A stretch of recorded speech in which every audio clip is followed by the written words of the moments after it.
Honda SP 160 এই বাইকটা আসলে কাদের জন্য এবং বাইকটা কারা কিনবেন, কেন কিনবেন, সব কিছুই জানতে পারবেন আজকের এই ভিডিওতে। আর বাইকটা কাদের জন্য কেনা উচিত না তারাও এটা ভিডিওতে জানতে পারবেন। বাইকটা মূলত একটা কমিউটার বাইক। বাইকের engine displacement 163.7 CC.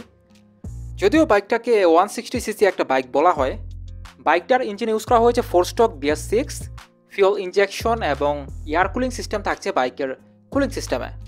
বাইকটাতে fuel supply সিস্টেমে ফিউল ইনজেকশন থাকাতে আপনি বাইকটা থেকে মাইলেজ পাবেন প্রায় 50 কিলোমিটারের কাছাকাছি। একটা 160 সিসি কমিউটার বাইক থেকে আপনি যদি 50 কিলোমিটারের কাছাকাছি মাইলেজ পান, এই বিষয়টা তো অবশ্যই ইমপ্রেসিভ। এটা বাইকটা কেনার একটা কারণ হতে পারে।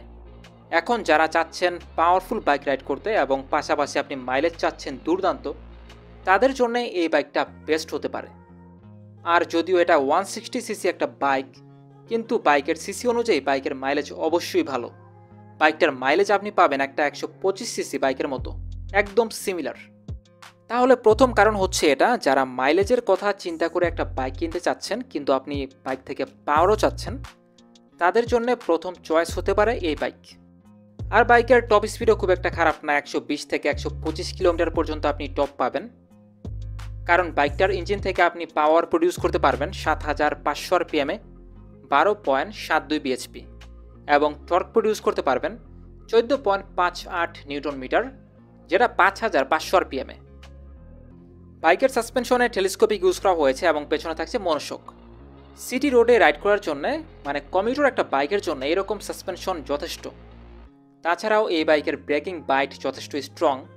বাইকের ফ্রন্টের চাকায় ডিস্ক ব্রেক সাইজ 276 মিলিমিটার এবং বাইকের পেছনে আপনি পেয়ে যাবেন 220 মিলিমিটার ডিস্ক ব্রেক।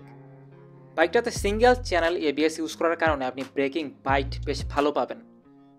আর আমরা বিগত দিনগুলোতেও দেখতে পেয়েছি হন্ডার বাইকের ব্রেকিং বাইট সচরাচর বেশ ভালোই হয়।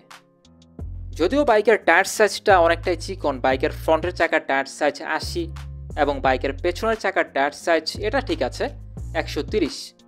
বাইকের টায়ার সাইজ কিছুটা চিকন রাখা হয়েছে কারণ বাইকটা থেকে মাইলেজ যেন বেশি একটা পাওয়া যায়। এই কারণে যাদের হাইট কম তাদের জন্য বাইকটা কোনোভাবেই হ্যাসেল হবে না, কারণ বাইকটার রাইডিং সিটের উচ্চতা 796 মিলিমিটার।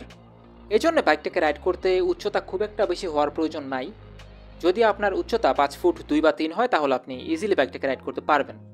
আর 141 কেজি বাইকের ওজন হওয়াতে সিটি এবং হাইওয়ে দুইটা রাস্তার জন্যই বাইকটা পারফেক্ট। আপরাইট হ্যান্ডেলবার বাইকে থাকছে, এই জন্য আপনি স্ট্রেট হয়ে বাইকটাকে রাইড করতে পারছেন, আপনার ব্যাক পেন হওয়ার পসিবিলিটি নাই। আর সবশেষে আসে বর্তমানে বাইকটার প্রাইস কত। বর্তমানে এই বাইকটার প্রাইস হচ্ছে 2,25,000 টাকা। আমার মনে হয় এই প্রাইসে এটা বেস্ট একটা বাইক হতে পারে আপনার জন্য, যদি আপনি বাইকের লুকটাকে কনসিডার করতে পারেন। সেই ক্ষেত্রে যদি আপনি চান যে একটা বাইকের লুকে থাকবে খুবই আকর্ষণীয়, তাহলে এই বাইকটা আপনার জন্য না। আর আপনি যদি মনে করেন একটা পাওয়ারফুল কমিউটার বাইক রাইড করবেন, তাছাড়া আপনি বাইকের মাইলেজও পাবেন বেশি, ওই ক্ষেত্রে এই বাইকটা আপনার জন্য একটা বেস্ট অপশন হতে পারে। আর এটা মূলত একটা ফ্যামিলি বাইক, এটা মূলত স্পোর্টস বাইক না। আর স্পোর্টস বাইক যেহেতু এটা না, এটা থেকে আপনি ওই টাইপের একটা অ্যাগ্রেসিভ লুক চাইতে পারেনও না। এটাই হচ্ছে মূল বিষয়। আর ভিডিওটা কেমন লাগলো জানাবেন ভিডিওর কমেন্ট বক্সে। আজকের মতো এই পর্যন্তই, দেখা হবে নতুন ভিডিওতে। আল্লাহ হাফেজ।